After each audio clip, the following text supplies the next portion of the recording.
Hey there, ladies and gentlemen, and welcome back. I'm your host, PattSun, and for today, I have one hell of a story for you guys from r/confessions. But first, trigger warning to any of you listening. There will be mentions of abuse of different kinds, addiction, tragedies, and sending oneself to the shadow realm. Now, with that out of the way, let's begin. I had an affair and it ended my wife. Now I'm raising our toddler alone. Posted by a throwaway Reddit account. My wife and I met when we were in our late teens. She had an extremely traumatic upbringing and severe alcohol abuse issues with occasional drug use. She would drink to blackout and was physically violent with me during these periods. During binges, would make occasional attempts or threats to send herself to the shadow realm and was physically violent with others. She would flirt with and hang out with other men while blackout drunk. On 3 occasions throughout our relationship, I saw her kissing other men while fall down drunk. She would constantly accuse me of cheating despite me being totally faithful. For those who will say she chose to drink and is responsible for her drunken actions, that is not how addiction works. What she did choose was to not seek help for herself and play an active role in her recovery. So ultimately, she is responsible. But her behavior while drunk doesn't hurt as bad because I know it was driven by illness. What did hurt was that she didn't address the causes of this and continued to minimize, deny, and dismiss the significance of her past on her drinking and her drinking on our lives. This was a source of conflict, but ultimately, I chose to support her journey, love her, and support her as best as I could, hope things improved over time, and as we aged and matured together, she would one day be ready to face her past and address the root causes of her drinking. As we aged, the frequency decreased, but it was still really bad. She had awful social anxiety, and we were not able to socialize with my friend group because the result would be awkward or embarrassing situations due to excessive drinking. Bouts of threats or attempts sending herself to the shadow realm decreased significantly, but binge drinking continued, and occasional violence still happened. I smoked a lot of weed, but was functional and successful in my career. I do not drink and was not physically abusive. I was emotionally abusive. For example, I would yell at her the day after she did something like run off into the night, drunk and go into traffic, hit me or someone I love, and so on. It's worth noting that I grew up with an alcoholic father, and then my mom was with a man for my high school years who was alcoholic and abusive, and that my father eventually overdosed and passed when I was a young adult. My wife and I moved about 2,500 miles across the country to my home city, with the goal of me starting a business and us getting away from people and places that were very triggering for her. It went pretty well. She went back to work in her profession to help cover bills while I started my company. Prior to having our child, she worked but did not drive. I would drive her to work, drive to meet her at lunch, drive to pick her up. I began earning so much money that we lost more by me driving her around than she would earn. And as a couple, we were further ahead with her not working. She stopped working and said she drank because she was bored. If she was going to be at home, she wanted to be a mom. She swore she would stop drinking to have a child, and she did. We got pregnant and she stopped entirely. The pregnancy was awful. The birth was complicated and mid-COVID. We had no family support. I was busy with my company. She was overwhelmed being the 24/7 caregiver to a demanding infant. We stopped having sex due to her pregnancy difficulties and didn't resume due to birthing injuries. I stayed faithful and dealt with my sexual needs myself. Sidebar is that I am a very sexual person and had always struggled with our sexual relationship. At times when she would get drunk and become abusive, I would consider straying. I went as far as going for a walk with a girl once, but felt awful and told the girl I had to leave. When our son was around a year old, she was clearly feeling overwhelmed, which was very reasonable. Even the most functional person would feel overwhelmed being with an infant 24/7, with no friends, no family, and a disengaged husband. She started drinking again as a result, but at the time, I didn't see how this was a symptom of her lack of support. All I saw was that my son was going to grow up like I did, and she was breaking her promise without trying to get help. One night around 2 a.m., I heard noises in our bedroom and found her passed out drunk with our toddler crawling around the floor. I went in and grabbed our toddler and angrily yelled, "What are you doing? If you passed out with him on the chair, you could have suffocated him." and started leaving with him. She got angry and punched me in the face and pulled our toddler from my arms. I completely lost my temper, and for the first time ever, I hit her back. I hit her like a father would hit the back of a child's head when they're misbehaving. It was fairly hard. She started crying. Something broke inside me in that moment. The level of abuse, dysfunction, my disappointment in myself for hurting her, for hurting our child, for bringing him into this environment and failing to make life safe and stable for him, it all flooded me. I had become a horrible, hateful person. I had so much resentment for my wife, my partner in life, my co-parent, that I hit her. I felt sick to my stomach and knew that I would never do something like this again.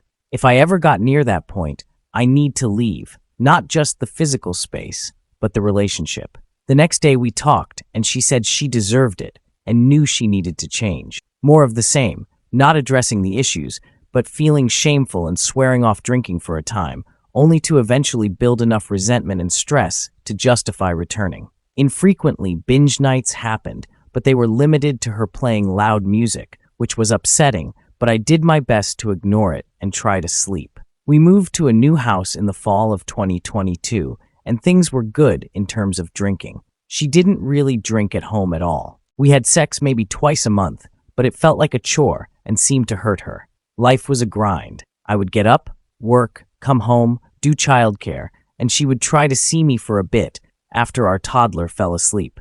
Usually, we'd be together for 10 to 20 minutes before he would wake up screaming. It was so stressful that she would sometimes not try to see me and just stay in bed scrolling for a couple of hours before sleeping herself. I could see that it frustrated and overwhelmed her too. We had zero time to ourselves. Her family was not functional and in another part of the country. My family had all passed away. She didn't want any babysitters until our toddler could speak clearly and was mature enough to share any situations of mistreatment. I felt like a paycheck. She felt like a mom robot. She was trying hard, staying sober. She got her license. She would drive him to some appointments. I tried talking to her about driving to appointments across the city so I didn't need to leave work, but she was too nervous with our toddler in the car. She tried talking to me about being more involved and present. All she wanted from me was to get up with them at 7 to 8 a.m. They slept together in our bed, so she was alone at night and alone getting up in the morning. I slept in the basement. I would often work or game until 3 to 4 a.m. and get up around 9 to 10 a.m. I asked her to move him into the baby room, but she wouldn't because she felt anxious that she was too far away at night. I was upset that I paid for a 4-bedroom house in an expensive area and we used 1 bedroom. She was upset about my lack of support. I was upset about our lack of connection. She was too. I asked for therapy, but she refused. I started developing feelings for a coworker. I told myself that if I hit midlife and dedicated 15 years to this person, and drinking was still a problem, and on top of that, I'm developing feelings for other women, and feeling like my attempts to resolve things with my wife weren't working, that I needed to end the relationship before I cheated. I brought up that I was in a really scary mental state, that I wasn't doing well mentally, and that I needed her to hear me. I needed connection. She got angry and refused to do anything until I stepped up. She brought up all the wrong I had done. The next time she drank, she played loud music while I was trying to put our child to bed. I texted her about it, and she told me something like, "Now you know how it feels to struggle alone as a parent, bud." The next day, I told her I wanted a divorce. Her reaction scared the shit out of me. She was so sad and scared she was shaking, crying, begging me to stay. I felt so fucking bad, so awful, so guilty. It hurt me so deeply to see the woman I love hurting so bad. I knew I was developing intense feelings for another woman and felt checked out, but how the fuck do I just leave the mother of my child, who has no other support in this state? At the same time, how do I continue? I was totally tapped out. I had nothing left. I was so sad, but also so angry that she didn't go to therapy with me before.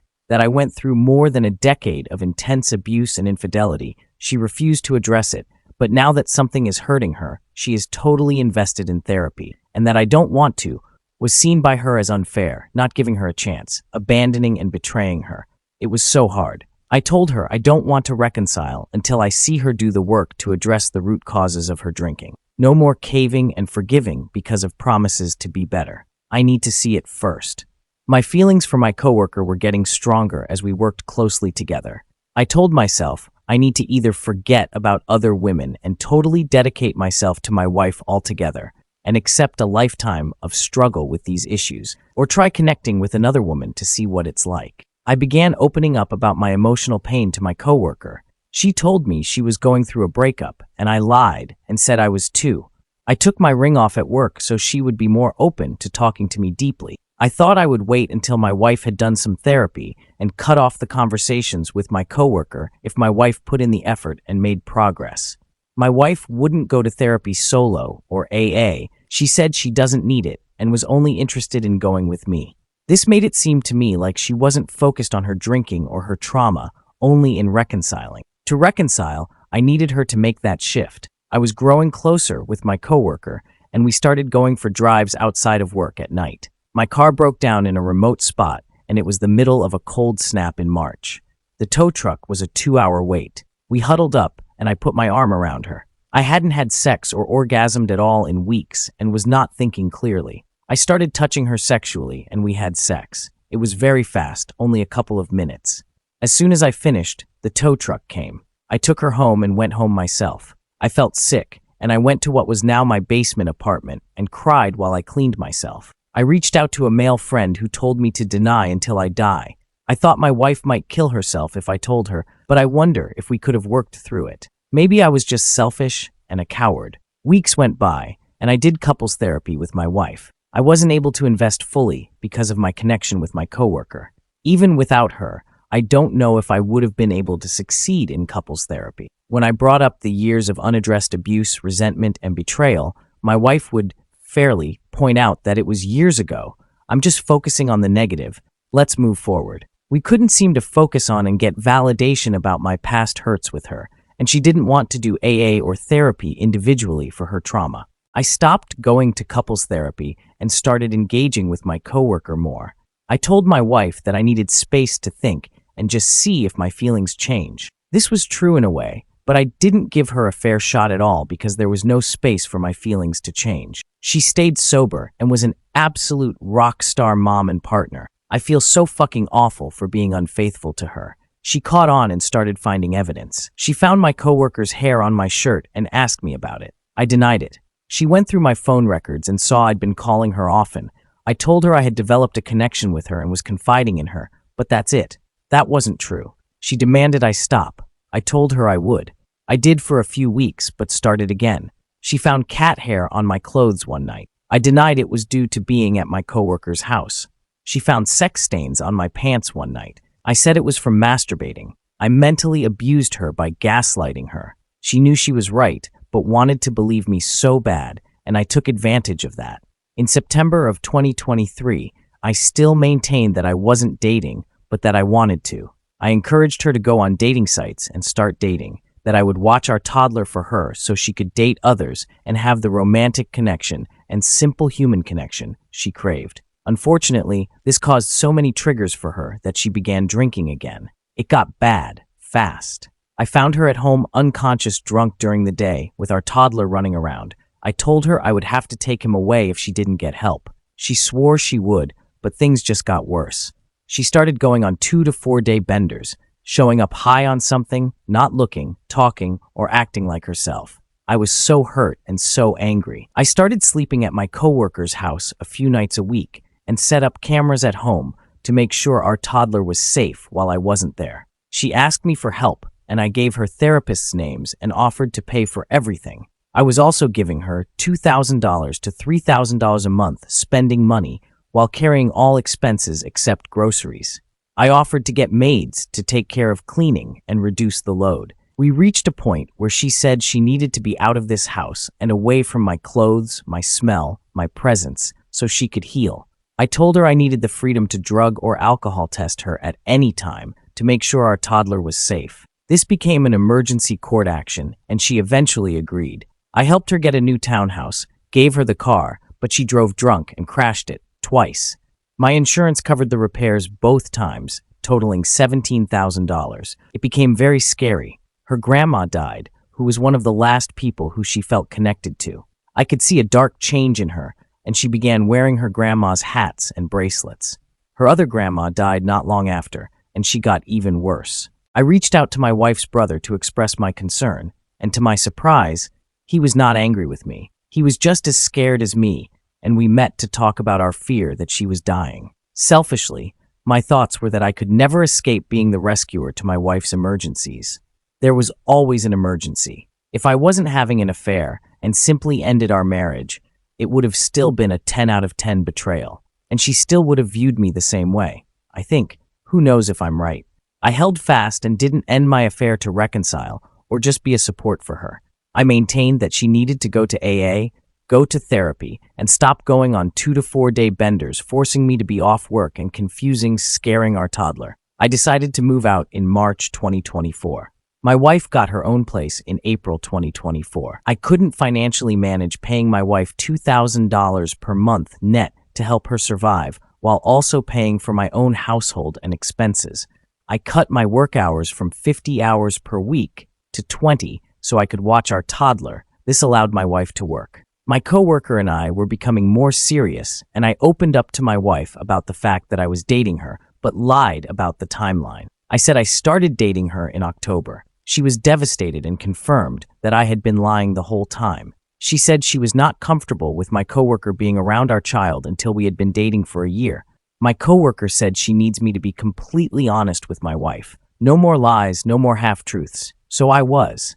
I told my wife I had been dating my coworker since May 2023. She was devastated all over again. She went through all the events I gaslit her about, all the lies, all the times it seemed like we were connecting, and told me that this was going to end her. The lack of honesty and betrayal. I was her person, her husband, the one person who didn't leave her, no matter how she treated me or what she did, and that in 2022, she finally started feeling safe with me. We were talking about having a second child, but at the end of 2022, I backed out because I didn't want to have another child before the drinking issue was treated. She told me she wants me to be totally honest with my coworker, and if I was and my coworker didn't leave me, she would meet my coworker and consent to our child being around during the days I had our toddler at my house.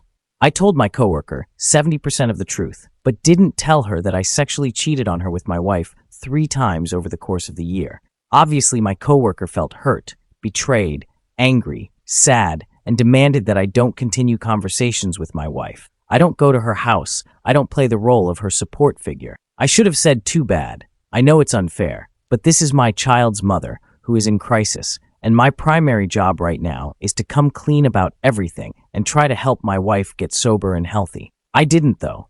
I tried my best to toe the line. I wanted to keep my new relationship and work my way up to being honest. I was in therapy. I FaceTimed my wife daily, either to do bedtime stories with our toddler when he was at her place or vice versa. I took her food to show affection through her grieving process with her grandmother's deaths and our divorce.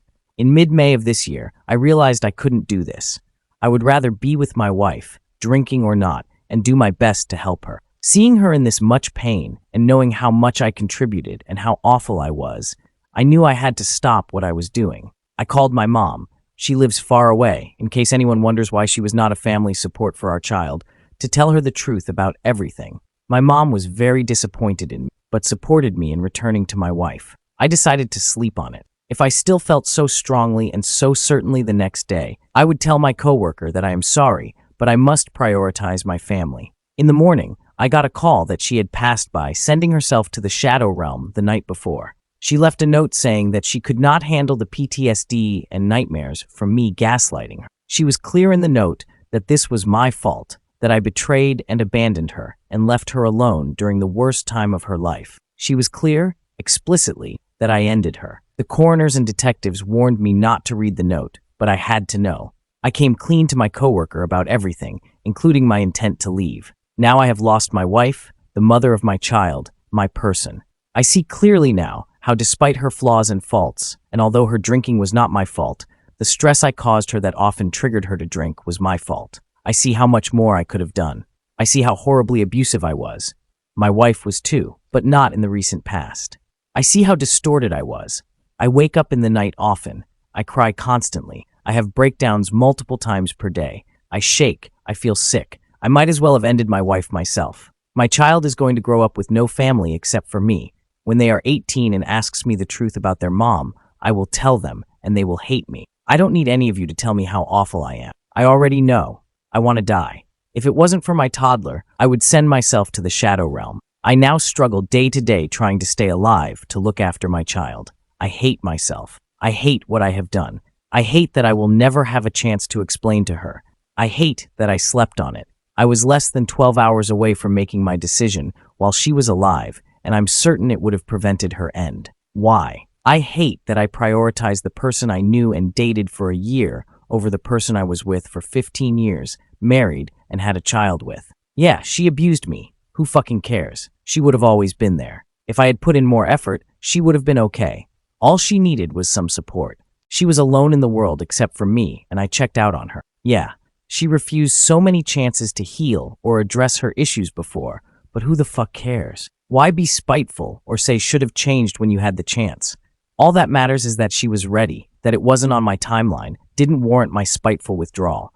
I ruined my life. I ended my wife. I lost my girlfriend. I destroyed my family. I destroyed my wife's family. I devastated my mom, who lost a daughter and now has a shell of a son. I upped my life insurance to $3 million. I hope I die.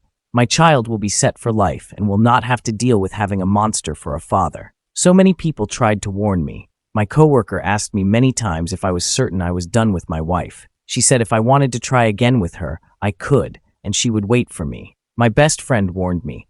My wife begged me to give her one more chance. I am so sorry for what I have done. I do not deserve to live. Edit. Wow. I am overwhelmed by the comments here, and so I will write a general response to everyone. For those who wrote with support, thank you so much.